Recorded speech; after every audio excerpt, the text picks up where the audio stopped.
Anda punya ritual tersendiri nggak buat boneka ini? Saya harus puasa. Setiap saya mau menyantet orang, saya puasa. Sehari? Dari jam 12 malam ke jam 12 malam lagi. Ke jam 12 ke jam 12 malam? Iya. 12 ke 12 malam. Lalu kemudian pas bukanya minum air putih aja? Iya. Menemui air putih, lalu saya tusuk benda ini. Tusuknya pakai jarum? Ada nyangkut di dalam jarumnya. Jarumnya ada sekarang? Di dalam nyangkut. Nyangkut ya? Iya. Aduh. Setiap saya mau menusuk, saya cabut jarum ini. Aduh. Oh itu jarumnya? Iya. Oh dikasih tahu kamera. Kasih tahu kamera. Kenapa sih suka Sebelah sana. tusuk-tusukin gitu ya? Aneh ya. Mbaknya kerja apa sih sebenarnya? Saya cuman buruh. Saya ibu rumah tangga sebenarnya. Tapi semenjak suami saya nggak ada, ya saya hanya wira swasta, buruh. Buruh. Iya, seperti kerja sama nggak kerja, antara kerja sama nggak kerja. Kurang kegiatan nih, mbaknya kurang refreshing. Mainannya boneka santet ditusuk-tusuk. Tapi mbaknya sendiri di sini tuh terlalu kotak-kotakin masalah gitu loh. Gak keluar dari ininya gitu. Jadi dia selalu mikirin masalahnya, tapi gak mikirin solusinya. Ya maksudnya kalau ketemu dengan lingkungan baru, dengan ketemu orang baru, ini akan membuat Mbak terlupa dengan dendam yang masih dirasa ya. Iya. Anda gimana sih cara Too much menggunakannya? menurut aku. Gimana caranya? Coba boleh praktekin kah? Prakteknya boleh kasih tahu nggak kita? Cara menggunakannya saya Angkat lebih tinggi lagi. tusuk-tusuk, saya membenci dan mengingat kelakuannya, memfitnah saya dan bilang saya istri tidak berguna semenjak menikah dengan saya, kakaknya sia. Maka dari itu saya kalau mengingat itu saya tusuk-tusuk jam 12 malam. Setelah saya puasa, saya tusuk-tusuk. Di situ dia merasa batuk sakit. Saya tahu di situ dia merasa batuk sakit. Karena tidurnya pun di samping kamar saya. Oke. Ya, Oke. Cukup. Aduh, Serem banget ya. serem lah. Saya takut juga dengan benda tajam. Kalau yang kamu gambar ini apa, Ray? Ini sebenarnya kayak sosok yang nggak jelas seperti makhluk halus sundel bolong gitu, tapi agak lebar mukanya dan perwujudannya ya dia kalau jadi setan kayak gini. Apa sosok ini yang bekerja saat dia menusuk-nusuk boneka itu? Betul, di bawah pengaruh. Lihat deh, pas dia lagi nusuk-nusuk bonekanya tuh matanya beda. Kayak penuh kebencian gitu. saya Enggak. kesini cuman pengen minta solusi gimana cara membuang dendam saya ini. Ya itu tadi. Gimana cara membuang dendam saya ini? Karena sampai kapanpun, entah kenapa, dendam saya ini nggak pernah hilang.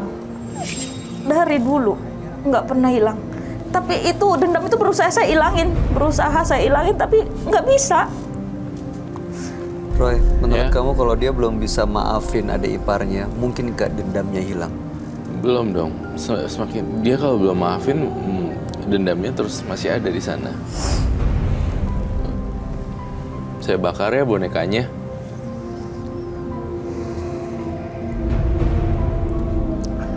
Mungkinkah kalau dibakar hilang? Dendam itu akan hilang. Enggak, belum tentu. Jadi saya percuma dibakar. Kalau benda ini dibakar, dendam itu hilang, oke saya setuju. Tapi kalau ini dibakar, dendam itu belum hilang juga. Percuma. dendam dan benci, sayang, semua itu dari diri sendiri.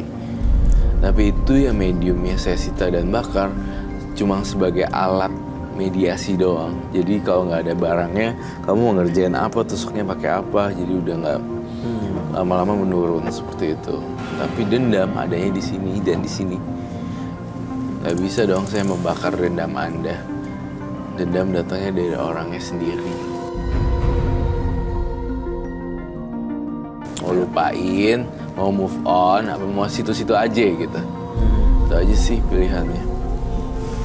Oke lah, saya kasih. Ini untuk dibakar. Oke. Oke. Kalau ini dibakar, arwah yang tadi di belakang dia, yang ngikutin dia, dalam diri dia, arwah jahat ini akan hilang juga, Roy. Saya rasa akan hilang, karena itu kan mediasi ya. Jadinya kalau dibakar, nggak punya rumah lagi nih makhluk halusnya. Ya. Oke, saya setuju. Setujunya beneran gak nih? Soalnya Benar. setujunya nih masih setengah-setengah nih Mbak Hesti. Rada ada kayak, ya, enggak, aduh.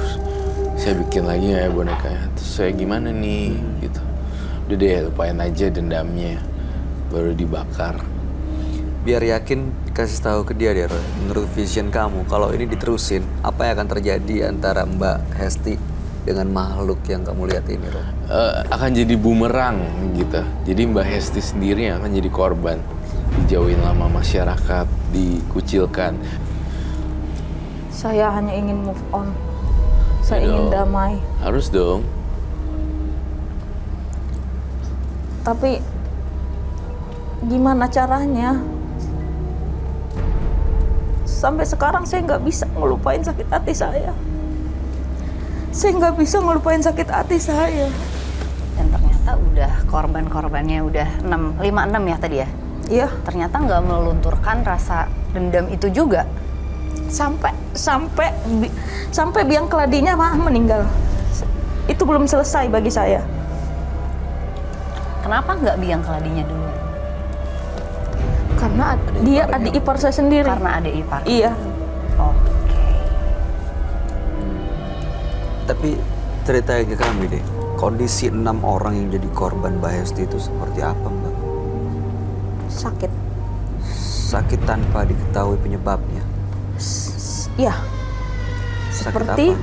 tiba-tiba, contoh, saya kasih di tangan. Saya buka ini tangan. Saya masukkan sesuatu, baru saya cucuk-cucuk. Itu akan bengkak seperti keluar darah atau nanah. Darah dan nanah. Jadi dia seperti bisul, tapi bukan bisul. Itu biarpun itu diobatin gak bakal sembuh. Sampai dia kehabisan darah, meninggal. Tuh. Jahat ya banyak. Saya nggak peduli, karena mereka udah bikin saya sakit hati. Iya. Tapi kalau saya ngelihat dia cara ngomong dan cara Tatapan matanya ngelihatnya, nggak tatapan sih? matanya kayak Iya, bukan benar. Iya. kayak manusia normal. Iya. Kamu ngeliat ada makhluk lain dalam diri dia. Iya pastilah. Dari cara bicaranya itu dipengaruhi sama makhluk yang ada di sekitarnya. Makhluk itu ada di sini. Ada di kepalanya. Bayu kamu pengen pegang nggak kepalanya? Dan dia suruh dia teriak sekenceng-kencengnya. Di kepalanya dia. Tapi bonekanya harus di meja dulu. Aku nggak mau ada yang terluka di sini. Mbak, berkenan nggak? Boleh. Saya pegang kepalanya. Oh my god. Kan, Roy. Janjinya mana? Saya kan udah bilang bonekanya ditaruh. Tidak bisa. Terus mau diapain bonekanya? Saya akan simpan ini. Ya udah, kalau mau simpen terserah. Saya minta air. Etanol. Ini kamu ya mukanya, yang jelek ini ya?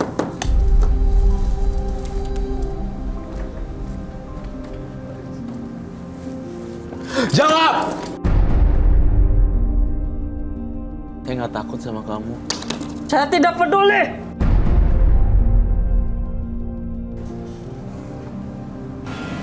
Coba santet. Santet!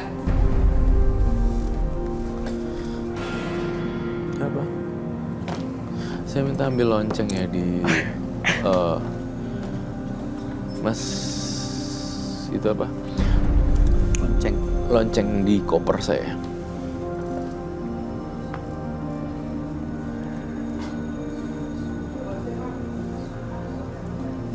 Apa kamu maunya apa?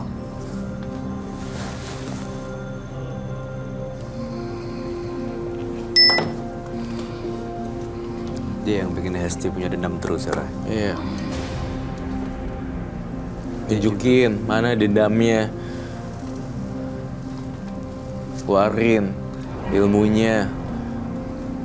Kuntilanak kok kayak gini. Saya tidak takut. Saya juga nggak takut.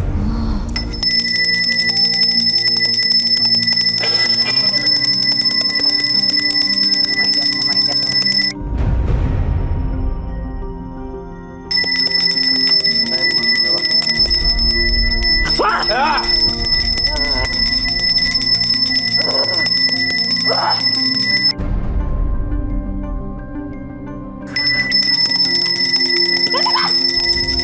Hentikan! Saya tidak takut. Saya tidak takut. Saya tidak takut.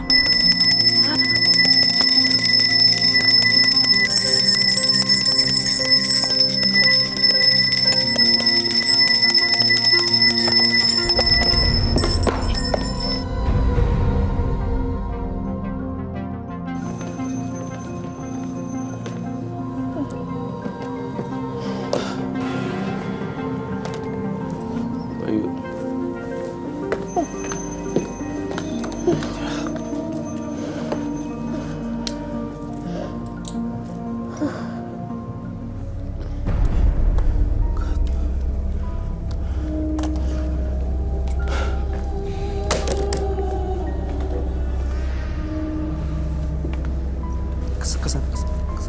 Kesana.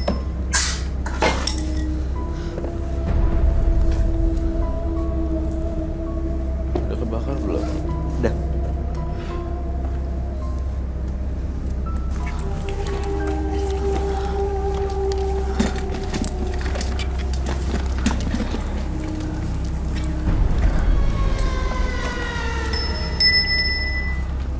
Mbak Esti, Kasih air ada minum. Mbak Esti.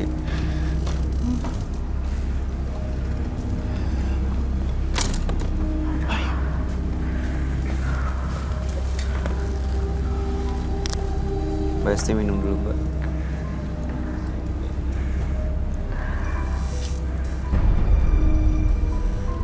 Tangannya shaking. Iya.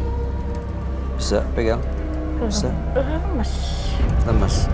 Ya nggak coba bisa pegang pegang karena dulu. lemes. Kumpulin dulu tenaga ya. Ambil nafas. Kalau mau buka maskernya silakan.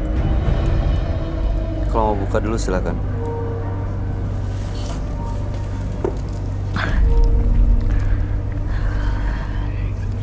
Duduk dulu yang benar. Bisa bangun. Siapa yang?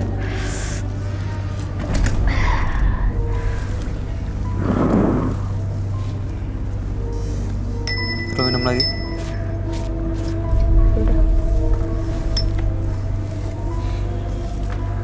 Kenapa saya? Oh. Kenapa saya? That's a very classic. Kok lemes? Gimana jawabnya ya? Silakan Roy. Maksudnya? Apa yang terjadi? Apa yang dia alami? Iya, seperti itu. Masukkan. That's Apa? a very classic question. Iya sih. It's like. Bu. Jadi intinya tadi yang terjadi adalah Mbak Hesti, kamu kayaknya di luar kontrol akal logika manusia, jadi dipengaruhi sama kuntilanak jelek ini, gitu. Jadinya saya berusaha pelan-pelan kasih tahu kamu, tapi kamu udah berada di channel yang beda lagi otaknya. Lalu saya mencoba menetralisir, kemudian saya bakar bonekanya. Itu aja.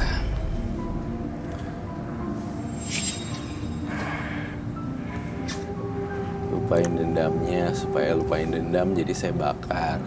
Otomatis kalau bikin boneka baru nggak ada kekuatannya gitu. Kalau dia masih mau coba bikin boneka baru, ya kan ngejahit lagi, Bikin repot lagi dari Iya. awal. Iya. Niat saya kesini cuman pengen ngelepas dendam itu. Udah sekarang lebih tenang kan apa masih agak benci-bencian gitu? Iya, tenang. Yang dirasain tenang sekarang. Iya. Cuma lemes aja ya. Kenapa? Kenapa? Saya kok lemes? Karena tadi Anda dipengaruhi makhluk asing itu, sama seperti Roy bilang, kuntilanak. Cara Mbak Hesti melihat kita semua aja tuh udah berbeda loh. Tadi tuh seperti marah, Iya. kesel, ngelihat semua orang tuh kayaknya salah. Seolah-olah semua dunia tuh memusuhi Anda. Tapi sekarang udah beda tatapannya. Ya sabar aja, tenang, lepasin dendam. Udah beda kok mukanya, matanya. Ya, lihat. Kita lihat sudah berbeda. Roy, yang kamu bakar, ada energi yang ikut pergi dari situ. Udah habis semuanya. Nggak ada sama sekali. Nggak ada, cuma sampah. Yang diisi oleh apa dukunnya dia di ke dalam situ. Udah kebakar musnah gitu, kayak debu. Jadi nggak bisa dipakai lagi gitu. Udah jadi sampah. Ya. Udah kebakar terus dikenain ini juga pemadam ininya apar, ini kotor. Toh juga udah rusak. Dan dukunnya juga udah meninggal. Dukunnya juga udah meninggal. Udah lah, gitu. Hilang ya. Iya. Udah hilang. Perasaan Mbak Hestinya sendiri? Iya. Tenang. Ya udah, istirahat. Jadi Iya. gunakan waktunya Mbak Hesti untuk menyibukkan diri dengan hal-hal yang positif, yang bermanfaat, yang lebih ada gunanya, daripada terus terpuruk dalam dendam, merasa kesel yang akhirnya bikin gak kemana-mana, akhirnya malah merugikan. Akhirnya Mbak Hesti buat kesalahan. Mending coba pikirin hal-hal yang lebih bikin bahagia.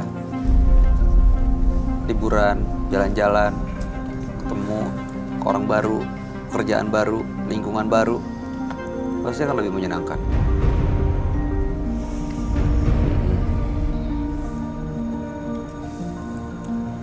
Gimana Mbak Hesti kalau mikirin adik iparnya, apa yang dirasa sekarang?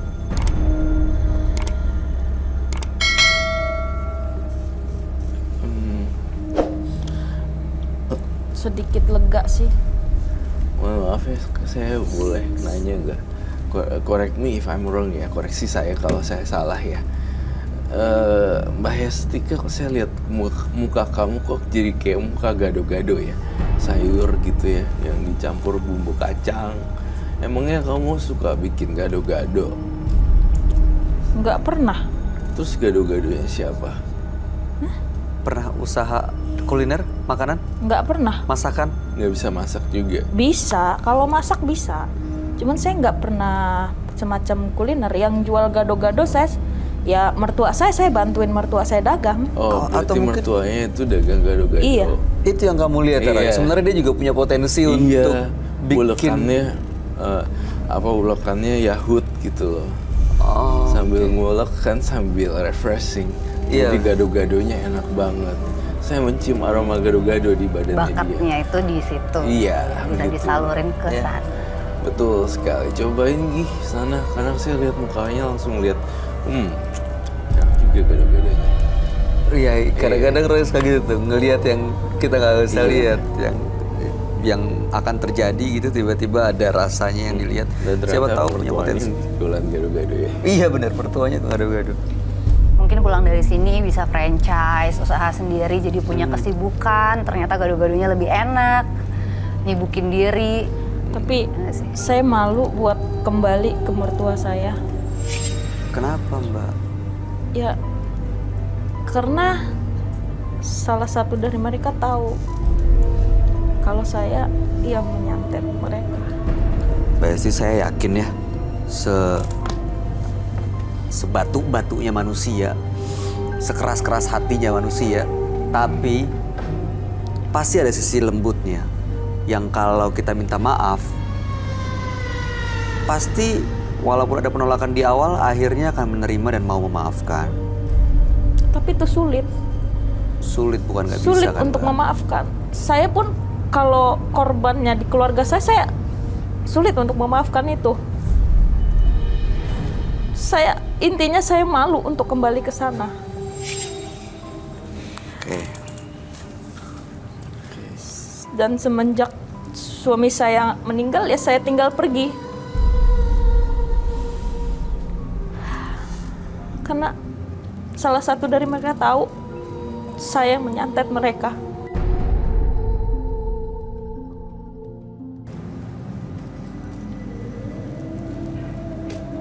Oke. Ya, itu pilihan Mbak Esti sih.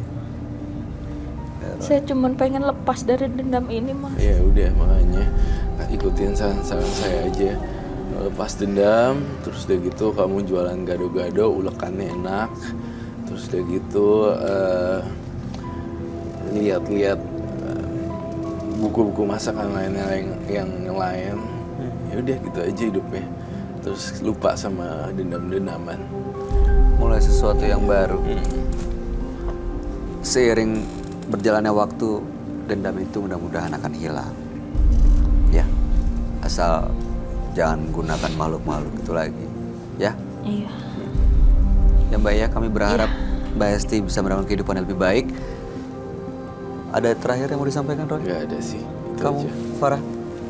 Nggak ada sih, mungkin lebih ke kalau misalnya ada orang yang nggak suka sama kita tuh biasa punya dua reaksi. Kita jadi seperti apa yang orang itu bilang, atau kita bisa jadi lebih baik dan ngebuktiin ke mereka. Kalau Mbak pakai kayak ginian, pakai boneka kayak gitu, berarti Mbak ngebuktiin bahwa mereka seburuk yang mereka omongin. Tapi mungkin kalau nurutin nasihatnya Roy, pulang bikin sesuatu yang lebih baik, lupa sama hal-hal yang kayak gitu. Apa yang udah terjadi ya emang udah terjadi. Cuma bisa ngebuktiin bahwa ternyata Mbak nggak kayak gitu. Benar. Bikin mereka terkagum-kagum. Sibukin diri dengan hal-hal yang lebih positif. Iya. Saya juga menyesal karena sudah terjerumus ke situ. Ya. Iya, cuma Saya kalau menyesal, penyesalan Mbak. itu kan berlarut-larut juga Iya. dia nggak ngapa-ngapain gitu. Kalau Mbak. bikin gado-gado kan ngulek jadi duit. Iya. Nah, jadi wah, tambah sukses, orang akan kagum Iya. pasti. Nggak ada yang ngucilin lagi Iya. gitu kan. Iya. Baik. Sudah. Terima kasih Mbak Hesti. Iya, sama-sama. Sudah bersedia hadir. Mudah-mudahan cerita Anda menginspirasi siapapun yang menyaksikan tayangan ini. Anda boleh meninggalkan studio. Kuat jalan keluar. Lemes dikit sih. Lemes, masih bisa jalan atau harus kita minta bantu FT kali ya? Boleh ya, tolong bantu. Ya. Terima kasih ya. Ini boleh Anda bawa. Terima kasih. Ya, silakan Mbak Hesti. Terima kasih Mas atas sarannya. Iya, terima kasih juga Mbak Esti. Terima kasih Mbak Hesti.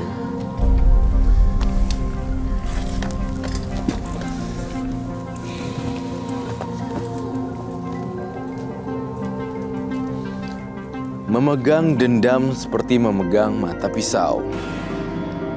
Sebelum kita melukai orang lain, tangan kita sudah terluka atau berdarah terlebih dahulu.